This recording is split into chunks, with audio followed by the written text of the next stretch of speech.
મારું નામ સંધ્યા છે। ચારે બાજુ ખુશીનો માહોલ હતો। ચારે બાજુથી શહનાઈનો અવાજ ગુંજતો હતો। મંડપને ફૂલોથી શણગારવામાં આવ્યો હતો અને હું મારા પતિ સાથે ફેરા લેતી હતી। હું ખુશીથી ફેરા લઈ રહી હતી, પણ મેં પાછું વળીને જોયું તો મારો એક જ પતિ નહોતું, પણ ઘણા પતિ હતા। આ બધાને જોઈને મારા પગ નીચેથી જમીન નીકળી ગઈ હતી અને અચાનક હું મારા પગ પર ઊભી ન રહી શકી અને હું આગમાં પડી ગઈ। મેં ચીસો પાડી। હું ખૂબ પરેશાન હતી। ત્યારે મને અવાજ સંભળાવા લાગ્યો કે શું થયું સંધ્યા, શું થયું? મેં મારી આંખ ખોલી અને મેં આસપાસ જોયું તો મને સમજાયું કે હું સપનું જોઈ રહી છું। મારા કાકાની દીકરી મારા બાજુમાં હતી, જે મારા લગ્નમાં હાજરી આપવા આવી હતી। મારા કાકાની દીકરીનું નામ પ્રિયંકા હતું। અમે બંને સારા મિત્રો હતા। જ્યારે મેં તેને મારા સ્વપ્ન વિશે કહ્યું ત્યારે તે મોટેથી હસવા લાગી। મેં કહ્યું, તું મારા પર કેમ હસે છે? મને ડર લાગે છે કે મારું આ સ્વપ્ન સાચું ન થાય। પ્રિયંકા કહેવા લાગી, તું પાગલ થઈ ગઈ છો। તારા માટે ફક્ત એક જ છોકરો પસંદ કરવામાં આવ્યો છે, જેની સાથે તું લગ્ન કરીશ। શું તું જાણે છે કે તને આવું સ્વપ્ન કેમ આવ્યું છે? મેં પ્રિયંકા તરફ ખૂબ ધ્યાનથી જોયું અને કહ્યું, હા, મને કહે કે મને આ સપનું કેમ આવ્યું છે। તો તેણે જોરથી હસીને કહ્યું, જો તું સિરિયલો જોવાનું બંધ કરીશ તો કદાચ તને આવા સપના નહીં આવે। તું આખો દિવસ સિરિયલો જુએ છે। પ્રિયંકા કહેવા લાગી, કાલે તારા લગ્ન છે, હવે સૂઈ જા। સવારે અમારે ઘણું કામ છે, વહેલા ઉઠવાનું પણ છે। પછી અમે બેડ પર સૂતા, પણ મને ઊંઘ ન આવી। ખબર નહીં કે આ સપનું મને કેમ ખૂબ પરેશાન કરતું હતું। પછી મેં વિચાર્યું કે મારે તેના વિશે વધુ વિચારવું જોઈએ નહીં, અને પછી સવાર થઈ ગઈ। હું ખૂબ ખુશ હતી કારણ કે તે દિવસે મારા લગ્ન થવાના હતા, પરંતુ મારા પરિવારના સભ્યો ખૂબ જ દુઃખી હતા। છેવટે તેની વહાલી અને એકમાત્ર પુત્રી સાસરે જવાની હતી, પણ આ જગતની રીત છે। અમારા ગામના એક એવા પરિવારમાં મારા લગ્ન થવાના હતા, જે ગામડાના સૌથી ધનિક લોકોમાં ગણાતા હતા। તેની પાસે ઘણી મિલકત હતી। હું ખૂબ જ સુંદર હતી। એક દિવસ આ છોકરાની માતા, અમારા ગામની સૌથી ધનિક સ્ત્રી, અમારા ઘરે આવી, પણ તે અમારા ઘરે કેમ આવી હતી આ વિચારમાં હું ખોવાઈ ગઈ। પરંતુ જ્યારે તેને મારી માતા સાથે મારા સંબંધ વિશે વાત કરી ત્યારે હું આનંદથી છલકાઈ ગઈ। હું ખુશ હતી। છોકરાની માતાએ કહ્યું કે મને તમારી દીકરી ખૂબ પસંદ આવી છે। મારે 5 દીકરા છે। હું મારા સૌથી મોટા દીકરા માટે તમારી દીકરીનો સંબંધ લાવી છું। આશા રાખું છું કે તમે ના નહીં કહો। મારી માતાએ કહ્યું હતું કે મારા પતિ આવશે ત્યારે હું તેની સાથે વાત કરીશ અને તમને જણાવીશ। તેને તેના પુત્રનો ફોટો આપી દીધો હતો અને ચાલી ગઈ હતી। તેણે કહ્યું હતું કે અમને આશા છે કે તમને અમારો પુત્ર ચોક્કસ ગમશે। પછી રાત્રે મમ્મીએ પપ્પાને આ અંગે વાત કરી અને આ સંબંધ વિશે જણાવતા તેણે કહ્યું કે ગામમાં તેની ઘણી જમીન અને મિલકત છે। તે ઘણા અમીર લોકો છે। મારી પુત્રી તો ત્યાં રાજ કરશે। તું જલ્દી ફોન કરી હા કહી દે। અમે જલ્દી અમારી દીકરીના લગ્ન તેના દીકરા સાથે કરીશું, પણ આ પહેલા મારી દીકરીને તેની ઈચ્છા પૂછો। હું નથી ઈચ્છતો કે મારી દીકરીના લગ્ન તેની મરજી વિરુદ્ધ થાય। જેમ મારી દીકરી કહેશે તેમ થશે। સંધ્યા અમારી એકમાત્ર દીકરી છે। હું તેને કોઈ પણ રીતે નિરાશ કરવા માંગતો નથી। જ્યારે મમ્મીએ મને છોકરાનો ફોટો બતાવ્યો ત્યારે હું ખૂબ જ ખુશ થઈ, કારણ કે આ એ જ છોકરો હતો જેને મેં એક દિવસ મારા ગામના લગ્નમાં જોયો હતો અને જેણે મારા દિલને સ્પર્શી લીધું હતું। મને તે છોકરો ખૂબ ગમ્યો કારણ કે તે ખૂબ જ સ્માર્ટ હતો। મેં તરત જ હા પાડી દીધી અને મારા લગ્ન 2 મહિનામાં નક્કી થઈ ગયા। મારા સાસુએ કહ્યું કે હું સંધ્યાને વહેલી તકે મારા ઘરની વહુ બનાવવા માંગુ છું। તે તેની પુત્રવધૂને જલ્દી તેના ઘરે લાવવા માંગે છે અને પછી આખરે મારી લગ્નનો દિવસ પણ આવી ગયો હતો। અમારા બધા સંબંધીઓ અમારા ઘરે આવી ગયા હતા। અમારા મોટા ભાગના સંબંધીઓ શહેરમાં રહેતા હતા। અમે ગરીબ હતા એટલે ગામમાં રહેતા હતા। જીવન સારું ચાલતું હતું। મારા થવાવાળા પતિનું નામ રવિ હતું। જે દિવસથી મારો સંબંધ શરૂ થયો એ દિવસથી મારા હૃદયમાં રવિ માટેનો પ્રેમ જાગવા લાગ્યો। મેં સપનામાં પણ કલ્પના કરી નહોતી કે આટલા અમીર પરિવારમાં અને આવા સુંદર છોકરા સાથે મારા લગ્ન થશે। આ રીતે મારા લગ્ન રવિ સાથે થયા। પરંતુ જે દિવસે તેઓ લગ્નની બારાત લઈને આવ્યા હતા તે દિવસે મારા સાસુ કહ્યું હતું કે જો તમને વાંધો ન હોય તો અમે ઈચ્છીએ છીએ કે અમારી વહુનો ઘૂંઘટ લાંબો હોય, કારણ કે અમારી હવેલીમાં આ રિવાજ છે। મારા મમ્મી પપ્પાએ કહ્યું હતું કે અમને આની સામે કોઈ વાંધો નથી. મારી સાથે મારા કાકાની દીકરી પ્રિયંકા હસતી અને મજાક કરતી રહેતી. હું દર 2 મહિને શહેરમાં કાકાના ઘરે જતી અને ક્યારેક પ્રિયંકા પણ અમારા ઘરે આવતી. તેથી જ અમારી બંને વચ્ચે ગાઢ મિત્રતા હતી. પ્રિયંકા મારા લગ્નને લઈને ખૂબ જ દુઃખી હતી. તેણે કહ્યું કે હવે તું તારા સાસરે ચાલી જઈશ તો હું કોની સાથે હસી મજાક કરીશ. મેં કહ્યું ચિંતા ન કર, હું તારી સાથે રોજ ફોન પર વાત કરીશ. પછી મને ખુશીથી વિદાય આપવામાં આવી. મારી વિદાય વખતે હું ખૂબ રડી, કારણ કે મારા માતા પિતાએ બાળપણથી જ મને ખૂબ જ પ્રેમથી મોટી કરી હતી. તેને આશા હતી કે તેની દીકરીને તેના સાસરિયામાં પણ ઘણો પ્રેમ મળશે, કારણ કે મારા સાસુ અને મારા પતિ સિવાય ઘરમાં 4 દેવર પણ હતા.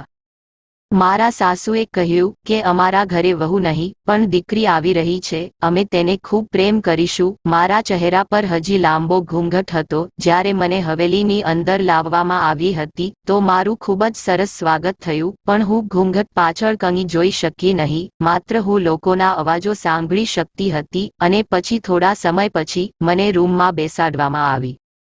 મારા સાસુએ મને સખત મનાઈ કરી હતી કે તારો ઘૂંઘટ ન હટવો જોઈએ. જ્યાં સુધી તારા પતિ તને ન જુએ ત્યાં સુધી તારે પણ કંઈ જોવાનું નથી. હું દુલ્હનના કપડામાં રૂમમાં બેઠી હતી અને વિચારતી હતી કે મારા પતિ જ્યારે રૂમની અંદર આવશે ત્યારે હું તેની સાથે શું વાત કરીશ. હું પરિણીત હતી અને લગ્ન પછી પહેલીવાર મારા પતિને મળવા જઈ રહી હતી. મેં તેને માત્ર એક જ વાર જોયા હતા. થોડો સમય પસાર થયો ત્યારે મારા પતિ રૂમની અંદર આવ્યા. મારા હૃદયના ધબકારા વધી ગયા હતા. તે નજીક આવીને બેસી ગયા અને જ્યારે તેને મારો ઘૂંઘટ હટાવ્યો ત્યારે તે મારા ખૂબ વખાણ કરવા લાગ્યા. તેમના વખાણ ઉપર હું ખૂબ જ આનંદની લાગણી અનુભવી રહી હતી. એવું લાગતું હતું મને જીવનની બધી ખુશીઓ મળી ગઈ છે. પછી તેણે મને મારો હાથ આગળ આપવા કહ્યું. મેં મારો હાથ આપ્યો તો તરત જ તેણે મારા હાથમાં સોનાના કડા પહેરાવ્યા. હું એ કડા જોઈને હસતી હતી. તેણે કહેવાનું શરૂ કર્યું કે તમને આ કડા ગમ્યા? પછી મેં કહ્યું કે મને તે ખૂબ ગમ્યા. પછી તે લાંબા સમય સુધી મારી સાથે વાત કરતા રહ્યા. થોડી વાર પછી તે કહેવા લાગ્યા, તમે તમારો ઘૂંઘટ કાઢી નાખો, હું તરત જ આવીશ. મેં કહ્યું ઘૂંઘટ કાઢવાની શું જરૂર છે? પછી તેણે કહ્યું કે ઘૂંઘટ કાઢવાની વિધિ હજુ પૂરી થઈ નથી. મને સમજાયું નહીં કે તે શું કહેવા માંગે છે. તેણે કહ્યું કે તે થોડી વારમાં આવશે અને ફરી હું ઘૂંઘટ કાઢી મારા રૂમમાં એકલી બેઠી હતી અને તેના આવવાની રાહ જોતી હતી. થોડી વાર પછી રૂમની અંદર કોઈ આવ્યું. હું સમજી ગઈ કે મારા પતિ આવ્યા હશે, પણ તેને મારો ઘૂંઘટ ઉપાડ્યો નહીં. તેને મારા બાજુ પર બેસીને મારા બંને હાથ પકડી લીધા અને પછી મારા હાથમાં કડા પહેરવાનું શરૂ કર્યું. મેં મારો ઘૂંઘટ હટાવી તેના ચહેરા તરફ જોયું તો મારા હોશ ઉડી ગયા. હું ઝડપથી પાછળ હટી ગઈ અને પૂછવા લાગી કે આ કેવું વર્તન છે. મને આઘાત લાગ્યો, કારણ કે તે મારા પતિ નહીં પણ મારા દેવર હતા, પરંતુ તે કહેતા હતા કે હું પણ તારો પતિ છું. મેં કહ્યું આ શું મજાક છે? મેં કહ્યું હું હમણાં જ મારા પતિને બોલાવીને લાવું છું. તેથી હું નીચે ઉતરીને દરવાજા તરફ જવાની હતી ત્યારે તેણે મારો હાથ પકડીને કહેવાનું શરૂ કર્યું, અરે તું કેમ નથી માનતી કે હું તારો પતિ છું? તેમના આવા શબ્દો સાંભળીને મારી આંખમાં આંસુ આવી ગયા. તે થોડીવાર મારી સાથે વાતો કરતો રહ્યો અને હું ચૂપચાપ તેની સાંભળતી રહી, કારણ કે તેના શબ્દો સાંભળવા સિવાય મારી પાસે બીજો કોઈ વિકલ્પ નહોતું. હું એક નવપરિણીત દુલ્હન હતી અને કોઈ પણ પ્રકારનો હંગામો કરવા માંગતી નહોતી. તે થોડીવાર મારા રૂમમાં રહ્યો અને પછી ત્રીજો ભાઈ આવ્યો. તેણે પણ મારો હાથ પકડીને મને કડા પહેરાવ્યા. હવે મને સમજાયું નહીં કે મારી સાથે શું થઈ રહ્યું છે. હું જોરથી રડી રહ્યા હતી. આમ મારા હાથ 5 જોડી કડા થઈ ગયા. આ કડા મેળવીને હું ખુશ નહોતી, ઉલટું દુઃખી હતી. તે બધા પોતાને મારા પતિ કહેતા હતા, પણ મારા લગ્ન રવિ સાથે થયા હતા. હું રવિની રાહ જોઈ રહી હતી. ચારેય ભાઈઓ મોઢું બતાવવાની રસમ કરી રૂમની બહાર નીકળી ગયા હતા ત્યારે ફરી રૂમમાં પ્રવેશવાનો વારો રવિનો હતો. શું થઈ રહ્યું છે? તેના આવતા જ મેં કહ્યું, તમારા ભાઈ મારા રૂમમાં કેમ આવ્યા અને હું તમારી સાથે પરણી છું ત્યારે તે પોતાને મારા પતિ કેમ કહે છે? રવિ કહેવા લાગ્યા કે તને ખબર નથી, આ આપણા ગામની પ્રથા છે. તેના શબ્દો સાંભળીને હું ચોંકી ગઈ. મેં તેને પૂછ્યું કે આવી કઈ પરંપરા છે? તો તેણે કહ્યું કે તારા લગ્ન મારી સાથે જ નહીં પણ મારા ચારેય ભાઈ સાથે પણ થયા છે. મારા બધા ભાઈઓ તારા પતિ છે. મેં કહ્યું આ કેવી રીતે શક્ય છે? તેણે કહ્યું તમારા માતા પિતાએ કદાચ તમને આ વાત નહીં કહી હોય, કારણ કે અમારા ગામમાં એક રિવાજ છે કે જે ઘરમાં છોકરીના લગ્ન મોટા પુત્ર સાથે થાય છે તેના નાના ભાઈઓ પણ તેના પતિ ગણાય છે. મેં કહ્યું પણ મેં આ પ્રથા વિશે ક્યારેય સાંભળ્યું નથી. મારા પતિ કહેવા લાગ્યા કે તને ગામ વિશે બહુ ખબર નહીં હોય, તેથી જ તે કદાચ સાંભળ્યું નહીં હોય, પણ આપને અહીં આવા લગ્નો જ થાય છે. મેં મારા પતિને કહ્યું હું આવા વાતાવરણમાં રહી શકતી નથી. મારા પતિ મને દિલાસો અને પ્રેમથી સમજાવવા લાગ્યા. તે મારા વાળને હાથ લગાવતા હતા. તેણે મારો હાથ પકડી રાખ્યો હતો, પરંતુ મેં તેની સાથે ખરાબ વર્તન કરવાનું શરૂ કર્યું. મેં કહ્યું તમારા માટે સારું નહીં થાય. તમે લોકોએ મને દગો આપ્યો છે. તમે મારી સાથે લગ્ન કર્યા પણ હવે તમે કહો છો કે તમે બધા ભાઈઓ મારા પતિ છો. આ કેવી રીતે શક્ય બની શકે? ભગવાન તમને લોકોને ક્યારેય માફ નહીં કરે. તમારા લોકો સાથે ખૂબ જ ખરાબ વસ્તુઓ થશે. આ સાંભળી મારા પતિ તરત જ ઊભા થયા અને મારા ગાલ પર જોરથી થપ્પડ મારી. તેણે કહેવાનું શરૂ કર્યું હું તારી સાથે પ્રેમથી વાત કરું છું પણ બદતમીઝ સમજતી કેમ નથી કે આ અમારા ગામનો બહુ જૂનો રિવાજ છે અને અમારા ગામમાં આ રિવાજ ચાલુ છે. હવે તને આ રિવાજ વિશે કંઈ ખબર નથી તો આમાં અમારો શું વાંક? મારા પતિના આવા વર્તનથી હું ખૂબ રડી પડી અને પછી મારી સાથે એ જ થયું જે મારી સાથે ન થવું જોઈતું હતું અને જેનાથી હું ખૂબ જ ડરતી હતી. સૌપ્રથમ મારા પતિએ મારી સાથે તેમનો હક લીધો અને પછી એક મારા 4 દેવર મારા રૂમમાં આવ્યા અને તેઓએ પણ આખી રાત આવી જ રીતે વિતાવી. મેં મારા સપનામાં જે જોયું હતું કે મારા ઘણા પતિ છે અને હું અગ્નિમાં બળી રહી છું. આ સાસરું પણ મારા માટે આગથી ઓછું નહોતું જેમાં મારે દરરોજ સળગવું પડતું. મને સમજાયું નહીં આ બધું મારી સાથે કેવી રીતે થઈ શકે. આવી પરંપરા વિશે મેં પહેલા ક્યારેય સાંભળ્યું નહોતું. હું રોજ ધ્રુસકે રડતી હતી. મારા સાસુનું વર્તન પણ બદલાઈ ગયું હતું. મારા સાસુ કહેતા કે મારા પણ 4 પતિ હતા. સમય જતાં તેઓ આ દુનિયા છોડી ગયા અને હું તેમના 4 બાળકોની માતા બની. તેથી જ મારે 5 પુત્રો છે. તું જાણે છે આ ગામની સૌથી નસીબદાર છોકરી કોણ છે? હું રડી અને પૂછ્યું કે કોણ છે? તેણે કહ્યું કે એ સૌથી નસીબદાર છોકરી છે જેની સાસુને એક જ દીકરો છે. તેને તેનું આખું જીવન તેના એક પતિ સાથે વિતાવવાનું છે. તો મેં મનમાં વિચાર્યું કે ભગવાન કરે તારા બધા પુત્રો મરી જાય અને મને આ બધાથી છુટકારો મળી જાય. મને મારા પરિવાર સાથે પણ મળવા દેવામાં આવી ન હતી. મેં મારા સાસુને કહ્યું કે હું મારા માતા પિતાના ઘરે જઈને મારા માતા પિતાને મળવા માંગુ છું. તો મારા સાસુએ મને કહ્યું કે અમારે પરંપરા છે કે જ્યાં સુધી પુત્રવધૂને કોઈ સારા સમાચાર ન મળે ત્યાં સુધી તે તેના માતા પિતાના ઘરે નથી જઈ શકતી. તો મેં આશ્ચર્યથી મારી સાસુ તરફ જોયું અને કહ્યું આ કેવા રિવાજ છે? જો હું આખી જિંદગી માં નહીં બનું તો હું મારા બાકીના જીવનમાં મારા માતા પિતાને પણ મળી શકીશ નહીં. મારી સાસુ કહેવા લાગી સારું બોલ છોકરી, જો તું આખી જિંદગીમાં માં નહીં બને તો મારા પુત્રનો પરિવાર કેવી રીતે આગળ વધશે? જો તારે તારા માતા પિતાને મળવું હોય તો મને જલ્દી દાદી બનવાની ખુશખબર જણાવ, નહીતર હું તને જીવનભર તારા માતા પિતાનો ચહેરો નહીં જોવા દઉં. મારા સાસુની વાત સાંભળીને હું વધુ રડવા લાગી. થોડા સમય પછી મારો દેવર ત્યાં આવ્યો અને કહેવા લાગ્યો ચાલો સંધ્યા રૂમમાં ચાલો. મેં કહ્યું અહીંથી નીકળો અને મને સ્પર્શ પણ કરતો નહીં. હું તને પતિ નથી માનતી. જ્યારે મેં તેને ધક્કો માર્યો ત્યારે તે તેનો ચહેરો ઉદાસ કરી ત્યાંથી ચાલ્યો ગયો. ત્યારે મારા પતિ રવિ ત્યાં આવ્યા અને મને પ્રેમથી સમજાવવા લાગ્યા અને કહ્યું ચાલ રૂમમાં જઈએ. હું તેની સાથે રૂમની અંદર ગઈ. મેં તેને કહ્યું કે મારે મારા માતા પિતાને મળવું છે અને હું તમારા ભાઈઓને મારા પતિ નથી માનતી. મેં ફક્ત તમારી સાથે જ લગ્ન કર્યા છે. હું ફક્ત તમને જ મારા પતિ માનું છું. મારા પતિએ કહેવાનું શરૂ કર્યું આખરે તું માની કેમ નથી લેતી કે અમે બધા તારા પતિ છીએ? તે ફક્ત તારા જ ફાયદા માટે છે. અમે બધા તારી કેટલી કાળજી રાખીએ છીએ. દરેક વ્યક્તિ તને કેટલો પ્રેમ કરે છે. લગ્નની રાત્રે તારા હાથ બંગડીઓથી ભરેલા હતા તે એ નોંધ્યું નથી. જો તું મારી પત્ની હોત તો તને માત્ર 2 જ બંગડીઓ મળી હોત, પણ અમે બધા ભાઈઓએ તને કુલ 10 બંગડીઓ આપી. મેં કહ્યું, મને બંગડીનો લોભ નથી. જો તમે ઈચ્છો તો તમે તમારી બંગડીઓ મારી પાસેથી પાછી લઈ શકો છો, પણ હું તમને જ મારા પતિ માનું છું. ફરી મારા પતિ આ જોઈને ગુસ્સે થઈ ગયા અને બૂમો પાડવા લાગ્યા કે તું કેમ નથી સમજતી કે અમારી જગ્યાએ આવું થાય છે અને તને તારા ઘરે પણ નહીં જવા દેવામાં આવે. આટલું કહીને તે રૂમમાંથી નીકળી ગયા અને હું કોણ જાણે કેટલો સમય રડતી રહી. ભગવાનને પ્રાર્થના કરતી હતી કે તે મને ક્યારેય સંતાન પ્રાપ્તિનું સુખ ન આપે, કારણ કે હું આ દરિંદોના બાળકોની માતા બની શકતી નથી. મારી પાસે અહીંથી બહાર નીકળવાનો બીજો કોઈ રસ્તો નહોતો.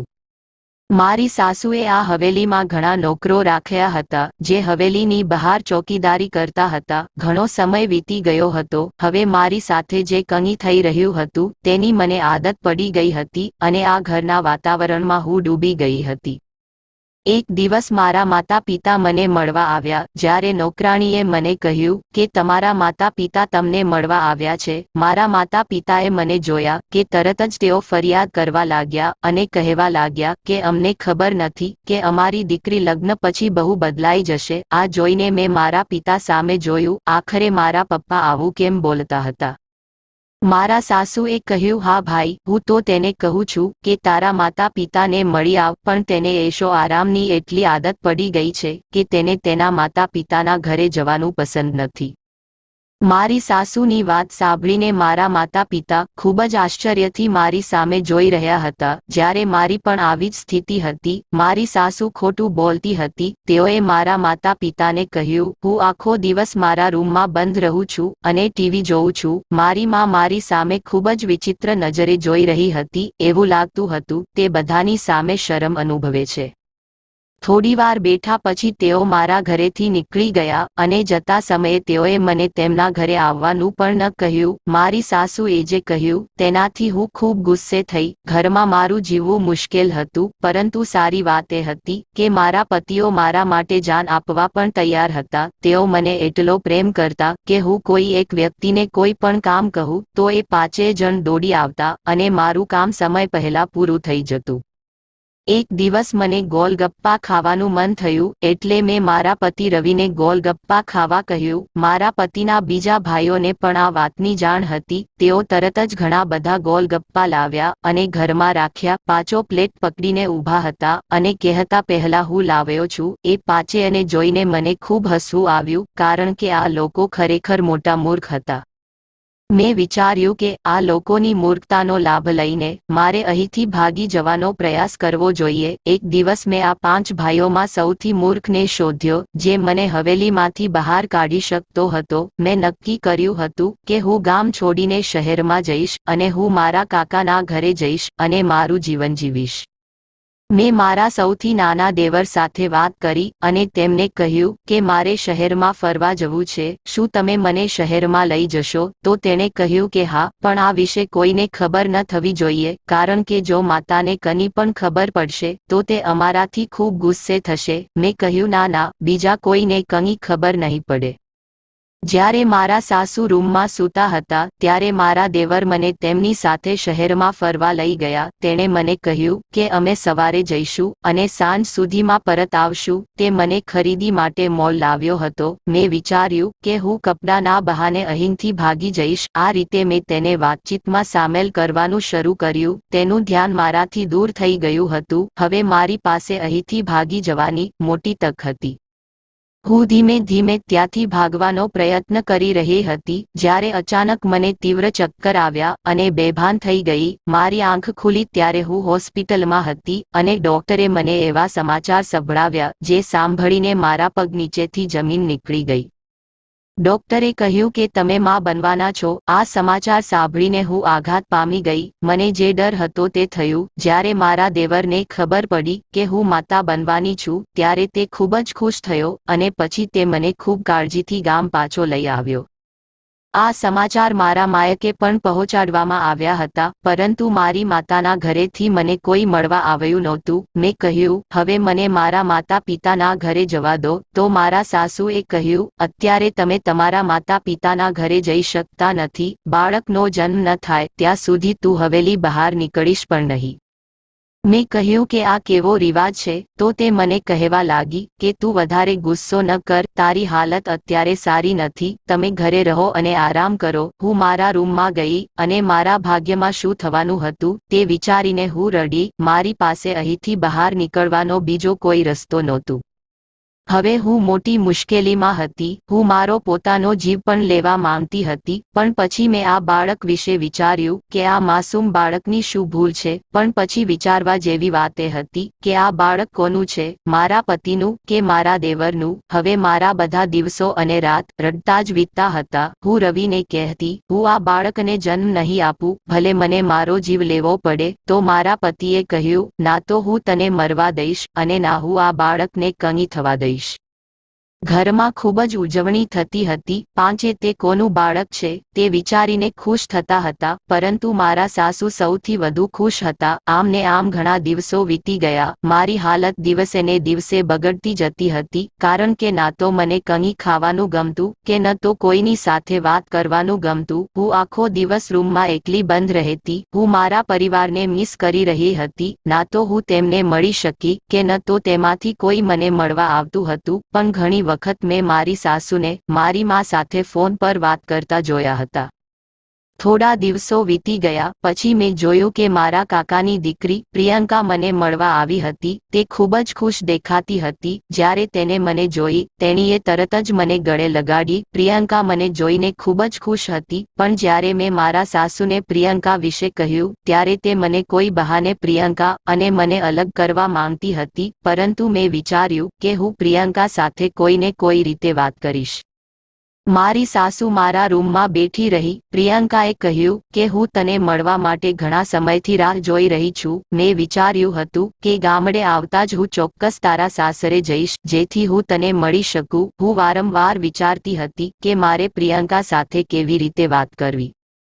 હું મનમાં ભગવાનને પ્રાર્થના કરી રહી હતી કે કાશ મને પ્રિયંકા સાથે વાત કરવાનો મોકો મળે અને મારી સાસુ રૂમ છોડી ચાલી જાય, કારણ કે પ્રિયંકા એક જ મને આમાંથી બહાર કાઢી શકતી હતી. મેં આટલું વિચાર્યું ત્યાં નોકરાણી અંદર આવી. તેણે મારી સાસુને કહ્યું, મેડમ, કોઈ તમને મળવા આવ્યું છે. હવે મારી સાસુને રૂમ છોડવો પડ્યો. આ કરવું તેના માટે એક મોટી મજબૂરી બની ગઈ હતી, કારણ કે તેના ખૂબ જ ખાસ સંબંધી 3 વર્ષ પછી તેને મળવા આવ્યા હતા અને મને પ્રિયંકા સાથે વાત કરવાની ખૂબ જ સારી તક મળી હતી. મેં પ્રિયંકાને કહ્યું કે પ્રિયંકા અહીં બિલકુલ ખુશ નથી. મારી વાત સાંભળીને પ્રિયંકા ડરી ગઈ અને પૂછ્યું કેમ અને શું થયું. પછી જ્યારે મેં પ્રિયંકાને મારા વિશે બધું કહ્યું તો તે ચોંકી ગઈ. તે કહેવા લાગી, તું આટલા લાંબા સમયથી આ બધું કેવી રીતે સહન કરી રહી છો? તારે પહેલેથી જ અહીંથી ભાગી જવું જોઈએ. મેં તેને કહ્યું કે હું અહીં આવી ત્યારથી મેં ભાગવાનો ઘણો પ્રયાસ કર્યો, અને જ્યારે મને સમાચાર મળ્યા કે હું માતા બનવાની છું તો હવે હું અહીંથી ભાગી નહીં શકું. અને મને એ પણ ખબર નથી કે આ 5માંથી આ બાળકનો પિતા કોણ છે. પ્રિયંકા કહેવા લાગી કે સંધ્યા, તારી સાથે ખરેખર બહુ ખરાબ થયું છે. ચિંતા કરીશ નહીં, હું તને મદદ કરીશ, હું તને કોઈ પણ રીતે બચાવીશ. મેં પ્રિયંકાની સામે હાથ જોડીને કહ્યું કે મહેરબાની કરીને બધું ઠીક કરો. પ્રિયંકા કહેવા લાગી, આ લોકો રસમના નામ પર તને મૂર્ખ બનાવી રહ્યા છે. ખરેખર વાત શું છે આ બહુ જલ્દી ખબર પડશે. ત્યારે અચાનક મારી સાસુ મારા રૂમમાં આવી અને અમે બંને ચૂપ થઈ ગયા. મારા હૃદયની સ્થિતિ વિશે તેમને કહ્યા પછી મેં ખૂબ જ રાહત અનુભવી. મને આશા હતી કે પ્રિયંકા મને ચોક્કસ બચાવશે. પ્રિયંકાનું અહીં આવવું મારા માટે કોઈ ચમત્કારથી ઓછું નહોતું. આમ ને આમ ઘણા દિવસો વીતી ગયા. પ્રિયંકા તેના શહેરમાં પાછી ચાલી ગઈ હતી, કારણ કે પ્રિયંકાને ખૂબ મહત્વપૂર્ણ કોલ આવ્યો હતો. અચાનક મારા કાકા ખૂબ બીમાર થઈ ગયા અને પ્રિયંકા પણ ત્યાં હતી. આ સમય દરમિયાન તેને મને મદદ કરવાનો મોકો મળ્યો ન હતો અને હું હજુ પણ મારા સાસરિયાના ઘરે જ રહેતી હતી. મારા જીવનની દરેક ક્ષણ અહીં ભારે મુશ્કેલીમાંથી પસાર થઈ રહી હતી। આ રીતે કેટલાય મહિનાઓ વીતી ગયા અને પછી મારી ડિલિવરીનો સમય પણ આવી ગયો હતો। મારી તબિયત બગડી અને મને હોસ્પિટલમાં દાખલ કરવામાં આવી। મેં એક દીકરીને જન્મ આપ્યો હતો। હું વિચારી રહી હતી કે પ્રિયંકાએ અત્યાર સુધી મારી મદદ કેમ નથી કરી। મેં ઝડપથી હોસ્પિટલની નર્સનો મોબાઈલ લીધો। મને પ્રિયંકાનો નંબર યાદ હતો। મેં તેને ફોન કર્યો। જ્યારે તેને મારો ફોન રિસીવ કર્યો ત્યારે મેં તેને કહ્યું, પ્રિયંકા, તે આજ સુધી મને મદદ કરી નથી। મેં એક દીકરીને જન્મ આપ્યો છે। હું મારી દીકરીને આ દરિંદોને સોંપવા માંગતી નથી, કારણ કે એવો સમય પણ આવશે જેમાં લોકોએ મારી સાથે કર્યું છે। મારી દીકરી સાથે પણ તે લોકો આવું જ કરશે। હું ઈચ્છું તું આવ અને મને બચાવ। પ્રિયંકા કહેવા લાગી, મને માફ કરી દે સંધ્યા, હું મોટી મુશ્કેલીમાં ફસાઈ ગઈ હતી। હું તને બચાવવા હમણાં જ આવું છું। ચિંતા કરીશ નહીં, હું બધું ઠીક કરીશ। મને પ્રિયંકા પાસેથી હજુ ઘણી આશા હતી કે તે આવશે। મારી દીકરી એકદમ ઠીક હતી।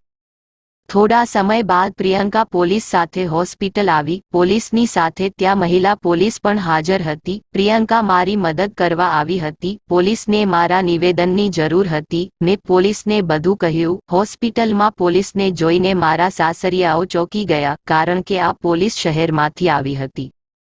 જ્યારે મેં તેમને કહ્યું કે લોકોએ મારી સાથે શું કર્યું છે, ત્યારે મારા સાસુ અને મારા પતિ સહિત ચારેય દેવરોને પણ પકડાવવામાં આવ્યા। પોલીસકર્મીઓએ મારા સાસુને કહ્યું કે એક મહિલા થઈ બીજી મહિલા સાથે આવું કરતા તને શરમ નથી આવતી? બીજી સ્ત્રી સાથે આવું કરવા બદલ અમે તારા ગામની આ પરંપરા ચોક્કસ બદલીશું। તમારા ગામના તમામ લોકો જે છોકરીઓના તેમના બધા પુત્રો સાથે લગ્ન કરે છે, અમે તે તમામ સામે કેસ નોંધવશું। તે બધાને સજા થશે અને તમને પણ ખૂબ જ આકરી સજા મળશે, કારણ કે છોકરીએ પોતે પોતાનું નિવેદન આપ્યું છે। મારા સાસુએ કહ્યું, માફ કરજો સાહેબ, આ બધું અમારા ગામમાં નથી થતું, પણ મેં જાણી જોઈને મારી વહુ સાથે આ બધું કર્યું, કારણ કે જો મારા ઘરમાં અલગ અલગ વહુ આવત તો ભવિષ્યમાં મારા ઘરની મિલકતમાં અલગ અલગ હિસ્સા થાત। જ્યાં સુધી મુઠ્ઠી બંધ છે એમાં તાકાત છે, પણ મુઠ્ઠી ખોલતાની સાથે જ પાંચેય આંગળીઓ એકબીજાથી અલગ થઈ જાય છે। હું પણ ઈચ્છતી નહોતી કે મારી મિલકતના ભાગલા પડે કે મારા બાળકો અલગ થાય। તેથી મેં આ છોકરીને કહ્યું, તારા મારા બધા પુત્રો સાથે લગ્ન થયા છે। મારા દીકરાએ પણ એવું જ કર્યું, જેમ મેં તેમને સમજાવ્યું। હું આ છોકરીને કહેતી રહી કે આ અમારા ગામનો રિવાજ છે। અમારા ગામનો રિવાજ ઘણા વર્ષો જૂનો હતો। મેં મારા પુત્રો અને મારી મિલકતને સાથે રાખવા માટે જ બધું કર્યું। પોલીસે મારા સાસુને ઘણી બધી વાતો કહી હતી। તેની ધરપકડ કરવામાં આવી હતી। મારી સાસુએ પોતાનો ગુનો સ્વીકારી લીધો હતો। મારા મમ્મી પપ્પા પણ આવી ગયા હતા। જ્યારે તેઓને પણ મારા સાસુ વિશે સત્ય ખબર પડી ત્યારે તે લોકોએ પોલીસને કહ્યું કે તેને સખતમાં સખત સજા થવી જોઈએ। મારા પરિવારના સભ્યોએ પણ તેમના વર્તન માટે મારી પાસે માફી માંગી હતી। હું પ્રિયંકાની ખૂબ આભારી હતી કે તેને મને આ જાનવરોથી બચાવી। મારા ચારેય દેવર અને મારી સાસુ ખૂબ પ્રેમ કરતા હતા। આ બધા માટે મેં એ લોકોને કાયદાથી બચાવી લીધા હતા, પરંતુ પોલીસે તેમને સખત મનાઈ કરી હતી કે ગામમાં કોઈની દીકરી સાથે આવું ક્યારેય ન થાય। જો કોઈ ફરીથી આવી ભૂલ કરવાનો પ્રયાસ કરશે તો તેને આકરી સજા આપવામાં આવશે। મેં મારા પતિને કહ્યું કે જો તારે મારી સાથે તારી જિંદગી વિતાવવી હોય તો તારે મને અહીંથી લઈ જવી પડશે। મારા મુજબ તારે તારું જીવન જીવવું પડશે, નહીંતર મને તલાક આપ અને મને તમારાથી અલગ કરો। હું મારી દીકરી સાથે ખુશ રહીશ। મને તમારી જરૂર નથી। હું તમારા પરિવાર સાથે પણ રહી શકતી નથી। હું નથી ઈચ્છતી કે મારી દીકરી એવા ઘરમાં રહે જ્યાં તેના 5 પિતા હોય। મારા પતિ કહેવા લાગ્યા કે મને માફ કર। મેં પણ એવું જ કર્યું જેમ મારી માતાએ મને કહ્યું, પરંતુ હું બધું ઠીક કરીશ, પ્લીઝ મને માફ કરજે। પણ ખબર નહીં કેમ મને આ બાળકને સ્વીકારવાનું મન ન થયું। મેં પ્રિયંકાને આ વાત કહી તો તે કહેવા લાગી, એકવાર આ બાળકનું મેડિકલ ચેકઅપ કરાવીએ કે આ કોનું બાળક છે।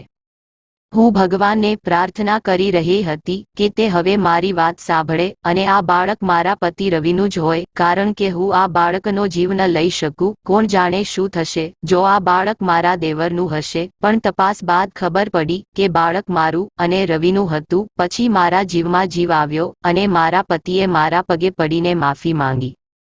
મારી સાથે મારા દેવરોએ પણ મારી પાસે માફી માંગી હતી. મારા પતિએ મારી શરત સ્વીકારી લીધી હતી. મારી વિનંતી પર તેણે તેના સમગ્ર પરિવારને છોડી દીધો અને પછી તે મારી સાથે શહેરમાં આવ્યા. અમે અહીં સાથે રહીએ છીએ અને તેના સાથેના તમામ સંબંધોનો અંત લાવી દીધો છે અને મારા પતિ ક્યારેય ગામમાં જતા નથી કારણ કે હું મારી પુત્રીને તે ગામ અને તે ગામની યાદોથી દૂર રાખવા માંગુ છું. હવે બધું બરાબર છે. મારી પુત્રી અને મારા પતિ સાથે મારું જીવન સારી રીતે ચાલી રહ્યું છે. શહેરમાં રહીને મારા પતિની વિચારસરણી પણ બદલાઈ ગઈ છે. તે ખૂબ જ બુદ્ધિશાળી થઈ ગયા છે. તો મિત્રો, આ વાર્તા તમને કેવી લાગી કોમેન્ટ કરીને અવશ્ય જણાવજો અને વિડીયો પસંદ આવ્યો હોય તો વિડીયોને લાઈક કરી નોટિફિકેશન બેલને જરૂર દબાવજો જેથી કરીને અમારી આગલી અપડેટ સૌ પ્રથમ તમને મળે. તો મિત્રો, ફરી મળીશું એક નવા વિડીયો સાથે. ત્યાં સુધી બધા દર્શક મિત્રોને જય માતાજી, જય દ્વારકાધીશ.